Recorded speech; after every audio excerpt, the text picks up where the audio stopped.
প্রিয় দর্শক আসসালামু আলাইকুম। আমি দীপা খন্দকার রান্নার এক্সপার্ট থেকে আপনাদেরকে স্বাগত জানাচ্ছি। বরাবরের মতো মজাদার সব রেসিপি নিয়ে আবার আপনাদের সামনে হাজির হয়ে গেলাম। আজকে আমার সাথে অতিথি হিসেবে আছেন পুষ্টিবিদ জান্নাতুন নূর নাইমা। হ্যালো আপু, কি অবস্থা, কেমন আছেন? আমি ভীষণ ভালো আছি। আপনি কেমন আছেন? আমিও খুব ভালো আছি। যদিও আমি রান্নার এক্সপার্ট নই, বাট যখন আমি রান্নার এক্সপার্টে আসি তখন আমার নিজেকে রান্নার এক্সপার্ট মনে হয়। আর আমার খুব ভালো লাগে যে পুষ্টিবিদ কেউ থাকলে তার কাছ থেকে অনেক কিছু জানার হয়ে যায় আর কি। কি রান্না করবেন আজকে? আজকে আসলে আমি এমন একটা রেসিপি রান্না করব যেটা ছোট থেকে শুরু করে বয়স্ক সব মানুষের জন্য খুবই অ্যাপ্রোপ্রিয়েট একটা রেসিপি। সেটা হচ্ছে লেন্টিল স্যুপ বল। ও, লেন্টিল স্যুপ বল। ঠিক আছে, শুরু করুন দেখি। আমরা কিন্তু অনেক সময় ভাবি না যে হেলদি কিছু রান্না করতে গেলে সেটা মানে হচ্ছে খুব এক্সপেন্সিভ, বাট আসলে যে খুব এক্সপেন্সিভ অথবা ঝামেলার, হ্যাঁ, বাট আসলে যে অল্প ইনগ্রেডিয়েন্ট বা অ্যাভেলেবল বা অ্যাফোর্ডেবল সব ইনগ্রেডিয়েন্টস দিয়ে যে হেলদি কোনো রেসিপি করা যায় সেটি আজকে আমি একটু করে দেখাবো। তো আমি তাহলে শুরু করি না। ফার্স্ট আমি একটু প্যানে চলে যাই, চুলাটা জ্বালিয়ে দিই। ওকে, ফার্স্ট আমি একটু তেল দিয়ে নেব। চেষ্টা করব যতটুকু একটু তেল কম দেওয়া যায়, কারণ আমি এখানে পানি ইউজ করব বয়েল করার জন্য। সো এখানে আমি 1 টেবিল চামচ বা 1.5 টেবিল চামচের মতো তেল দিয়েছি। এর মধ্যে আমি একটু পেঁয়াজ কুচি দিয়ে দিব। এখন তো শীতকাল চলে আসছে, সবার কিন্তু একটু ঠান্ডা, সর্দি, কাশি এই ধরনের প্রবলেমগুলো। হ্যাঁ, তো বসে গেছে। অনেকের আছে যে গলা ব্যথাও হয়, তো আমার মনে হয় যে এই সময়টাতে এই রেসিপিটা খুব কাজে দেবে। তো আমি পেঁয়াজ দিয়ে নিলাম। এর মধ্যে এটা একটু ভেজে নেই। পেঁয়াজটা একটু হালকা ব্রাউন হয়ে গেলে তারপর আমি এটাতে আদার ইনগ্রেডিয়েন্টসগুলো দেবো। আপনি কি নর্মালি এমনিতে একটু সেমি সলিড টাইপের খাবার পছন্দ করেন? হ্যাঁ, আমার একটু নরম খাবার পছন্দ। হ্যাঁ, এটা কিন্তু ইজিলি ডাইজেস্ট হয় এবং বিশেষ করে আমি ফার্স্টে যেটা বললাম যে ছোট থেকে শুরু করে বয়স্ক সব মানুষই এই রেসিপিটি খুব দারুণ পছন্দ করবে। আর যারা পছন্দ করে না তাদের জন্য এটা অনেক সময় কাজে দিবে, কারণ হয়তোবা দেখা যাবে যে জ্বর অনেকের হচ্ছে, এখন ডেঙ্গুর সিজন বা ঠান্ডা কাশির জন্য অ্যাপেটাইট চলে যায়, তখন এটা ইজিলি খেয়ে ফেলতে পারবে, কারণ নিউট্রিশন তো লাগবে যতই আমরা অসুস্থ হই না কেন। আমার মতো গলা ব্যথা যদি থাকে তাহলে তো এইটা একদম অ্যাপ্রোপ্রিয়েট একটা। এক্স্যাক্টলি, এই জন্য আমি একটু সেমি সলিড কিছু ভেবেছি যে আজকে একটু দর্শকদের সাথে শেয়ার করব, যেন অ্যাটলিস্ট সবাই মোটামুটি এই শীতে একটু খেতে পারে। হ্যাঁ, সেটা। আর আরেকটা জিনিসও কিন্তু শীতে আমার খুব পছন্দ, সেটা হচ্ছে ভেজিটেবল স্যুপ। মানে আমার কাছে মনে হয় যে দারুণ টেস্টি, হেলদি এবং মজার একটা খাবার। একদম ঠিক বলেছেন। আর যেহেতু আজকে আমি বলেছি আমি লেন্টিল স্যুপ বোল করব, যদিও আমার মেইন ইনগ্রেডিয়েন্টস লেন্টিল, বাট এটার সাথে দেখেন আমি কিন্তু ভেজিটেবল অ্যাড করব, চিকেন অ্যাড করব, যে এই যে কম্বিনেশন, যার কারণে এটা একটা ফুল প্যাক অফ নিউট্রিশন আপনি বলতে পারেন। সো আমি এটার মধ্যে আমি এখন একটু আদা বাটা, রসুন বাটা এগুলো দিয়ে দিচ্ছি।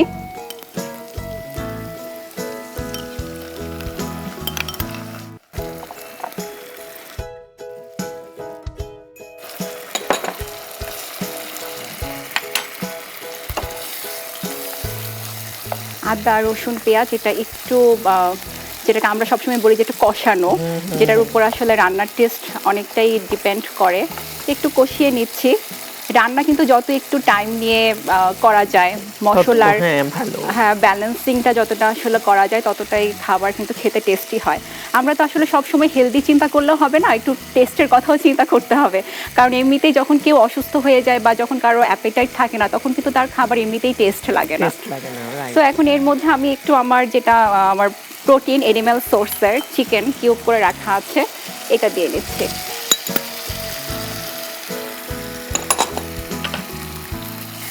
এটা একটু আমি হালকা ভেজে নেব। আমরা লবণ, হ্যাঁ, এর মধ্যে আমি সবকিছু দেব, লবণ, হলুদ। এটার মধ্যে আমি একটু হলুদ দিয়ে নিচ্ছি।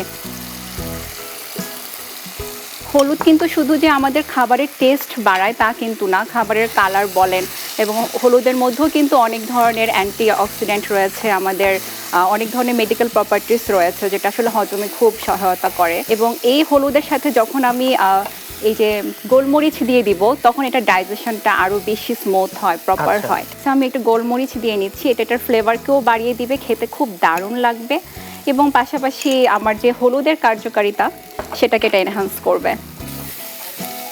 আমার কি একটু পানি দিতে হবে মনে হয়? হ্যাঁ, একটু পানি, একদম ঠিক বলেছেন।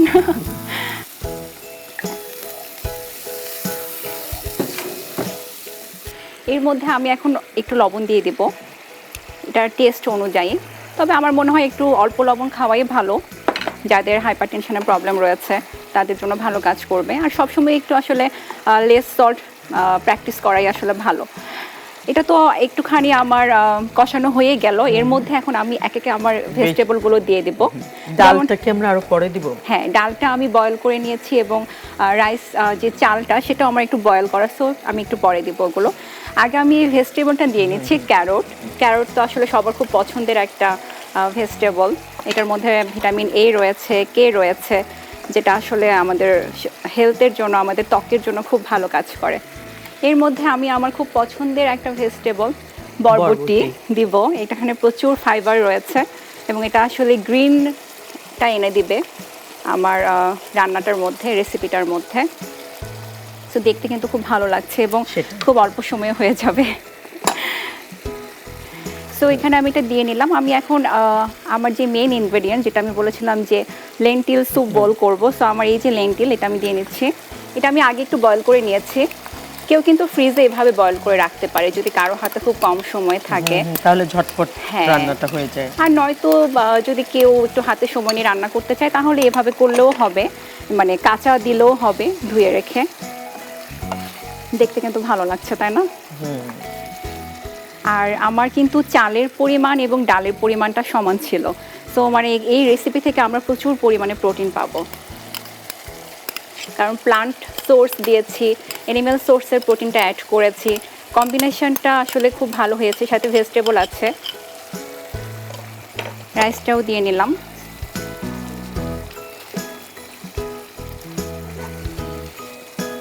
এখানে আমরা একটু পানি দিয়ে দিই। হ্যাঁ, এর মধ্যে আমরা যেহেতু স্যুপ বলেছি, আমাদের তো আসলে পানি দিতেই হবে।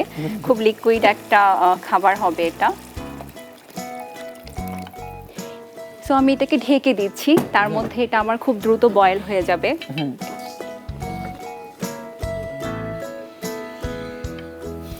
অনেক মানুষের দেখবেন যে শীতকালে ডিহাইড্রেট হয়ে যায়, পানি পরিমাণ খুব কম খাওয়া হয় বা আসলে যতটুকু খাওয়া উচিত ততটুকু খাওয়া হয় না। তো এই ধরনের যদি পানি কারো অনেকে খেতে ভালো লাগে না, বা অনেকে চায় যে না আমি জুস খাবো, জুস খেলে ওয়েট বেড়ে যাবে, তাহলে জুসও খাবো না, বাট স্যুপও খেতে কিন্তু অনেকে পছন্দ করে না। বাট দেখা যাবে যে তাদের ফ্লুইডের রিকোয়ারমেন্ট অনেক বেশি, যেমন স্পেশালি এখন যারা ডেঙ্গুর পেশেন্ট তাদের কিন্তু ফ্লুইডের রিকোয়ারমেন্ট থাকে।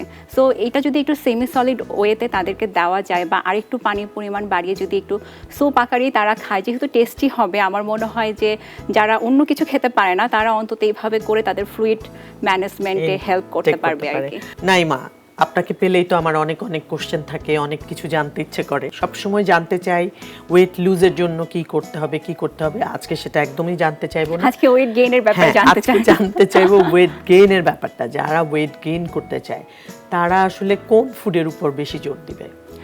আসলে আমি সবসময় ব্যালেন্সড ডায়েটের কথা বলে থাকি। সেটা ওজন কমানোর জন্য যেমন অ্যাপ্রোপ্রিয়েট, ওজন বাড়ানোর জন্য কিন্তু অ্যাপ্রোপ্রিয়েট। অনেকে আছে যে ওজন বাড়ানোর জন্য আনহেলদি ফুডকে চয়েস করে, লাইক ধরেন ভাবে আমার তো ওজন বাড়াতে হবে, আমার হচ্ছে আনলিমিটেড ক্যালোরি খেতে হবে, তাহলে আমি কোক খাই, আমি হচ্ছে চকলেট খাই, বা আমি অনেক বেশি সুগার ইনটেক করি। বাট আমি দেখেছি আমার যে এক্সপিরিয়েন্স থেকে, যারা এই ধরনের কাজগুলো করে বা যাদের ওয়েট আসলে কম থাকে, তাদের দেখবেন যে ট্রাইগ্লিসারাইড অনেক বেশি থাকে বা তাদের লিপিড প্রোফাইলটা ইমব্যালেন্স থাকে। তো এই জিনিসগুলো আসলে তাদের যে এই যে ডায়েট বা আপনার খাবারটা যে আনহেলদি চয়েস থাকে সেটার জন্য। সো আমি সবসময় বলবো যে ওয়েট গেইনই হোক, আর ওয়েট লুজের কথা আজকে আর বলবো না যেহেতু ফার্স্টে আপনি বলেছেন। সো ওয়েট গেইনের জন্য অবশ্যই একটা ব্যালেন্সড ফুডের উপর জোর দিতে হবে। সেখানে পর্যাপ্ত কার্বোহাইড্রেট থাকবে, প্রোটিন থাকবে, ফ্যাট থাকবে এবং ভালো সোর্স থাকবে। আমার ওজন বাড়াতে হবে তার মানে এই না যে আমি যা পাবো তাই খাবো, আমি কোক খাবো, আমি হচ্ছে আইসক্রিম খাবো, আমি অনেক সুগার ইনটেক করবো, অনেক মিষ্টি খাবো। এতে কিন্তু আমাদের ট্রাইগ্লিসারাইড বেড়ে যাবে এবং আমাদের অনেক ধরনের হেলথ কমপ্লিকেশন কিন্তু তখন হবে। ইভেন টাইপ 2 ডায়াবেটিসও কিন্তু হতে পারে। সো ওজন কম মানে যে আমরা যে আমাদের ডিজিজ থেকে নিজেদেরকে দূরে রাখতে পারবো তা কিন্তু নয়। এই জন্য সবসময় ব্যালেন্সড খাবার খেতে হবে, চেষ্টা করতে হবে। যেমন এই রেসিপিটি খুব হেলদি, একে যতটুকু আরেকটু বেশি ক্যালোরি রিচ কীভাবে করা যায় সেটা ট্রাই করতে হবে। লাইক আমি যদি আমার এই রেসিপির কথা বলি, এটার সাথে যদি একটু ঘি অ্যাড করা যায় তাহলে কিন্তু এটার ক্যালোরি আরেকটু বেড়ে গেল।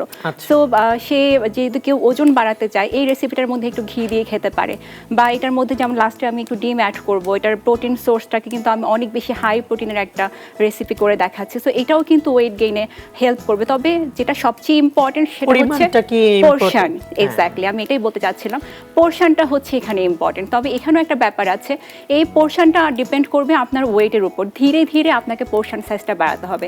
এমন না যে আমার ওজন এখন 30 কেজি, আমাকে না, যাদের আমি আমাকে দিয়ে যাদের বোঝাচ্ছি। ওয়েট বাড়াতে হবে। হ্যাঁ, যাদের ধরেন লাইক আমি আমার কথাই বলছি, যদি আমার ওজনও 30 কেজি হয় এখন, তার মানে এই না যে আমি ধরেন এখন একবারে আমি 2000 ক্যালোরি ইনটেক করবো, কারণ আমার বডি তো সেটা নিতে পারবে না। আমাকে গ্র্যাজুয়ালি বাড়াতে হবে, গ্র্যাজুয়ালি আমাকে 1 সপ্তাহ 1 মাস করে করে এভাবে করে বাড়াতে হবে। সো সব কিছু ব্যালেন্সিং ওয়েতে হতে হবে, ব্যালেন্সড হতে হবে, হেলদি চয়েস হতে হবে, এবং সব আমাদের পোরশন সাইজটাকে ধীরে ধীরে এটাকে গ্র্যাজুয়ালি বাড়াতে হবে। তাহলে কিন্তু সুন্দরভাবে ওজন বাড়ানো যাবে এবং হেলদি থাকা যাবে, ডিজিজ থেকে নিজেদেরকে দূরে রাখা যাবে। হ্যাঁ, গেল ওয়েট বাড়ানোর ব্যাপারে, যেটাতে কেউ এখন আর এই যুগে কেউ ইন্টারেস্টেড না। না, অনেকেই আছে খুব ইন্টারেস্টেড। হ্যাঁ, কারণ যাদের ওয়েট একদম কম আবার তারা যারা একটু ক্যান্সারের ইন্টারেস্টেড। পেশেন্ট থাকে, আচ্ছা। অনেক ধরনের পেশেন্ট থাকে, আবার আমাদের ম্যালনিউট্রিশন অনেক ধরনের বেবি থাকে, তো তাদের আসলে ওয়েট গেইনের একটা ব্যাপার থাকে। তো সেক্ষেত্রে আমরা তাদেরকে ওভাবে আসলে ফুডটাকে সেট করে দেই, ডিজাইন করে দেই যে ক্যালোরিটা কিভাবে তারা অল্প খাবার থেকে বেশি ক্যালোরি তারা কিভাবে ইনটেক করবে। লাইক ধরেন আমাকে রুটির কথাই যদি বলি, সাপোজ তারা রুটি খাচ্ছে, সেই রুটিকে আরেকটু বেশি কিভাবে এনরিচ করা যায় ক্যালোরি দিয়ে, প্রোটিন দিয়ে। লাইক ওটার মধ্যে আমরা পানি না মিশিয়ে একটু চিকেন স্টক মিশাতে পারি, রুটির মধ্যে আমরা একটু ডিম মিশাতে পারি, একটু ঘি মিশাতে পারি। তাহলে কিন্তু রুটি একটাই থাকবে, যেটা ওজন যে কমাতে চায় তার জন্য প্লেন হবে, আর যে ওজন বাড়াতে যায় তার জন্য কিন্তু ওই একটা রুটি থেকে সে ক্যালোরিটা বেশি পাচ্ছে। খাবার কিন্তু তার অল্পই থাকছে, বাট অল্প খাবার থেকে সে বেশি পুষ্টি পাচ্ছে, বেশি নিউট্রিশন পাচ্ছে, বেশি ক্যালোরি পাচ্ছে। সো এইভাবে করে ট্রিক্স দিয়ে দিয়ে আসলে তার ওজনটা বাড়াতে হবে, নট আনহেলদি চয়েস এবং হেলদি চয়েস দিয়ে। আমাদের এটা তো অনেকখানি হয়ে গিয়েছে। আমার মনে হচ্ছে একটু কনসিস্টেন্সিটা একটু দেখি না, চেক দেখি, করি, হ্যাঁ। কারণ যেহেতু একটু সেমি সলিড রাখবো, ফ্লুইড আমরা একটু বেশি রাখতে চাচ্ছি। সো এটা যতটুকু, তবে এটা না যে যার পছন্দ মতো একটু কাস্টমাইজ করতে পারবে। অনেকের দেখবেন যে খুব পাতলা পছন্দ, অনেকের আবার একটু ঠিক পছন্দ, মাখা হ্যাঁ। সো যার যেভাবে পছন্দ, কারণ এটা কিন্তু কেউ এভাবে চাইলেও খেতে পারবে। যাদের একদমই ভাববে যে না আমি গিলবো না, আমি খালি মুখে দিব আর হচ্ছে চলে যাবে পেটে, তাহলে তাদের জন্য আমি এভাবে নামাবো একটু। জাস্ট তার আগে আমি কিছু মজার মজার জিনিস অ্যাড করব। আমি এটার মধ্যে না একটু ডিম দিয়ে দিতে চাচ্ছি, যেটা আমার এই রেসিপিটাকে আরও বেশি মানে হাই প্রোটিন একটা রেসিপি করবে। সো এটা কিন্তু খুব ভালো হবে, কারণ আমাদের এটা হয়ে গিয়েছে। সো আমার মনে হয় যে এটা একটু ফেটে দিয়ে দেই, তাই না? আপনার কি ভালো লাগে যে কোনো কিছুর মধ্যে এভাবে ডিম দিয়ে দিলে? ডিমটা আমার এমনি ভালো লাগে। আচ্ছা, কিন্তু আপনি এভাবে আজকে একটু টেস্ট করে দেখবেন, আই থিঙ্ক আপনার পছন্দ হবে। এটা আসলে অনেকে আছে না যে ধরেন ডিম খেতে পছন্দ করে না বা ডিম আলাদা করে খায় না, তাদের জন্য আমি বলবো যে এভাবে একটু খাবারের মধ্যে যদি ডিম দিয়ে দেওয়া যায়, ফ্লেভারটা ওরকম পাবে না, বাট ডিমের যে পুষ্টি সে কিন্তু সেটা পাবে। এটা কিন্তু এটাও একটা ট্রিক্স এক ধরনের। অনেকে দেখবেন যে যারা ওয়েট বাড়াতে চায় তারা অনেক সময় দেখবেন যে ডিম খেতে চাচ্ছে না, বা অনেক কাছে ডিমের গন্ধ নিতে পারে না। আর কিছু দিব এখানে? হ্যাঁ, আমরা জাস্ট নামানোর আগে এই 3টা জিনিস দিয়ে আমরা নামিয়ে ফেলবো, জাস্ট আর 1 মিনিট পরে। ঠিক আছে, তবে তার আগে আপনার কাছে আমার আরো কিছু জানার ছিল, সেটা জিজ্ঞেস করতে চাচ্ছিলাম। আমাদের এখন ন্যাশনাল প্রবলেম হয়ে গেছে চুল পড়া। এই চুল পড়ার বিষয়টা অনেকে মনে করে যে ডায়েট করলে চুল পড়ে যায়, বা হচ্ছে আনহেলদি ফুডের কারণে চুল পড়ে যায়। আপনি কি মনে করেন? অবশ্যই যদি আমাদের নিউট্রিশনাল ডিফিসিয়েন্সিস থেকে থাকে তাহলে তো সেটা চুলের উপর এফেক্ট হবেই। আর তাছাড়া এখন কিন্তু আমরা সবাই কম বেশি সৌন্দর্য সচেতন, আমরা কিন্তু চুলের উপর অনেক ট্রিটমেন্ট করি। লাইক ধরেন যেমন আমরাই কিন্তু হেয়ার স্প্রে ইউজ করছি, আমরা চুলে আয়রন দিচ্ছি রেগুলার, আমরা ওয়ার্কিং যারা আছে আমরা কিন্তু প্রতিদিন চুলের উপর আমাদের হিট হচ্ছে, এবং ওভাবে দেখা যায় অনেক সময় প্রপারলি আমাদের যে যত্ন নেওয়া দরকার সেভাবে কিন্তু আমরা যত্ন নিচ্ছি না। সো বাইরে থেকে যে একটা নারিশমেন্টের দরকার আছে, আমাদের যে যত্ন করা, বাইরে থেকে কিছু দেওয়া, প্যাক অ্যাপ্লাই করা বা তাদেরকে পুষ্টি দেওয়া, এবং ভেতর থেকেও একটা নারিশমেন্টের ব্যাপার আছে। সো ভেতরের ওই নারিশমেন্টই আপনাকে করবে খাবার। আপনাকে আসলে এমন সব খাবার খেতে হবে, যেমন অনেকগুলো ভিটামিন আপনার চুলের উপর খুব ভালো কাজ করে। ভিটামিন ই বলেন, বায়োটিন বলেন, আয়রন, জিঙ্ক, সেলেনিয়াম, এরা কিন্তু চুলে খুব দারুণ কাজ করে। সো মানে কোন ফুডগুলো থেকে পাওয়া যেতে পারে? এগুলো আপনি ছোট ছোট খাবার থেকে পাবেন। লাইক আয়রনের সোর্স আমরা সবাই জানি, জিঙ্ক, সেলেনিয়াম, এগুলো ছোট ছোট খাবার, যেমন প্রোটিন থেকে কিছুটা পাওয়া যায়, এই যে আমি এখানে যে ধরনের ভেজিটেবলগুলো অ্যাড করেছি সেখান থেকে পাওয়া যায়। সো খাবারের ব্যালেন্সিংটা এই জন্যই যে সবজিও আপনাকে খেতে হবে, আপনাকে ফ্রুটসও খেতে হবে, আপনাকে কার্বোহাইড্রেটও খেতে হবে, নো কার্ব কখনো করা যাবে না, লো কার্ব করতে হবে এবং হচ্ছে প্রোটিন রাখতে হবে। তো সব কিছু যদি আপনি একটু ব্যালেন্স করে খান, আপনার ক্যালোরি যদি ঠিক থাকে, তাহলে কিন্তু আপনার ওই প্রপার নিউট্রিশনটা আপনি ভেতর থেকে পাবেন।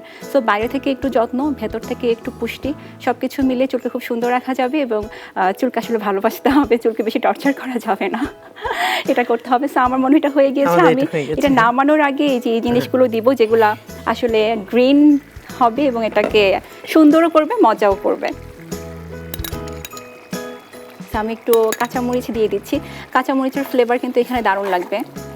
একটু আদা কুচি দিয়ে দিচ্ছি, কারণ আমি জানি যে আদা কুচি আপনি পছন্দ করেন। হ্যাঁ, বাইটে পড়লে খুবই ভালো লাগবে। আপনার জন্য এটা আমি দিয়ে দিচ্ছি একটু আদা কুচি, যারা পছন্দ করে না তারা অ্যাভয়েড করবে। একটু ধনেপাতা দিয়ে দিচ্ছি, ধনেপাতার কিন্তু অনেক গুণ। এবং জানেন একটা মজার কথা, যাদের ঘুমের সমস্যা তাদের জন্য কিন্তু ধনেপাতার যে এক্সট্রাক্ট সেটা কিন্তু খুব ভালো কাজ করে। হ্যাঁ, সো আমার মনে হয়, তবে এটা নিয়ে আমাদের অনেক রিসার্চ হচ্ছে, রিসার্চ আরও বাড়াতে হবে, বাট তারপরেও কেউ এটা ট্রাই করে দেখতে পারে যে ঘুমের ওষুধের উপর ডিপেন্ডেন্ট না হয়ে একটু ধনেপাতা ট্রাই করা। ধনেপাতার এক্সট্রাক্ট ইয়া করে খেতে পারে, চাটনি করে বা একটু ভর্তা করে, তখন দারুণ কাজ করবে।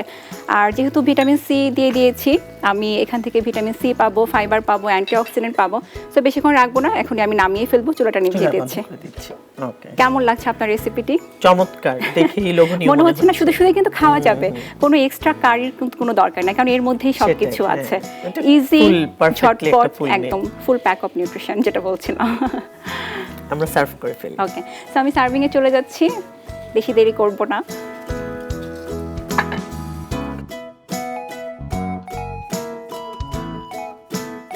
এটার ইয়াটা মানে কনসিস্টেন্সিটা যে যার পছন্দ মতো করতে পারবে, কেউ আরেকটু পাতলা রাখলেও চাইলেও রাখতে পারে, যে যেভাবে খেতে পছন্দ করে।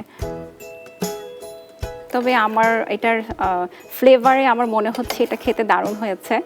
দর্শক যারা আমাদেরকে দেখছেন তারা ট্রাই করলে বুঝতে পারবেন যে আসলে কেমন হয়েছে। সো এটা আমার হয়ে গিয়েছে, এটাকে আর ডেকোরেশন করার কিছু নাই, কারণ অলরেডি এটা দেখতে অনেক সুন্দর। সো আমার মনে হচ্ছে এটা আপনি পছন্দ করবেন। আপনার জন্য থ্যাংক ইউ। দর্শক, আমাদের লেন্টিল স্যুপ বোল তৈরি হয়ে গেল।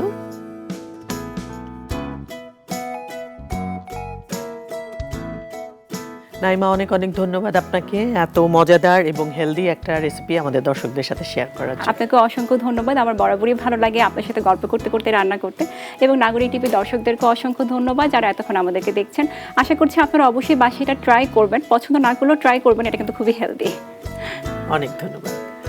দর্শক, এই ছিল আমাদের আজকের আয়োজন। দেখা হবে আগামী পর্বে নতুন কোনো রেসিপি এবং নতুন কোনো অতিথিকে নিয়ে। সে পর্যন্ত সবাই সুস্থ থাকবেন, ভালো থাকবেন এবং অবশ্যই রান্নার এক্সপার্টের সাথেই থাকবেন।